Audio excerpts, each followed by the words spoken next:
News channel തുറക്കാൻ തന്നെ പേടിയാണ്. വഴിവിട്ട ബന്ധങ്ങളും കൊലപാതക പരമ്പരകളും. വളർന്നു വരുന്ന തലമുറ ഇത് കണ്ടാണ് ഇനി പഠിക്കേണ്ടത്. അവരിപ്പോ തന്നെ വിചാരിക്കുന്നുണ്ടാവും, ഇങ്ങനെയാണല്ലേ നാട്, ഇങ്ങനെയാണല്ലേ മുന്നോട്ട് പോകേണ്ടത്. ഇതിനാരാണ് ഉത്തരവാദി? നമ്മുടെ ഭരണം തന്നെയാണ്.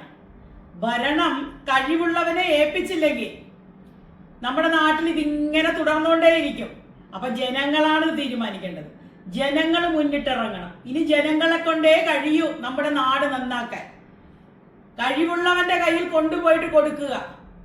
മാങ്ങ എറിയാൻ കഴിവുള്ളവന്റെ കയ്യിൽ വടി കൊടുക്കുക. എന്നാലേ മാവിലെ മാങ്ങയൊക്കെ എറിഞ്ഞ് താഴ്ത്തിയിടത്തുള്ളൂ.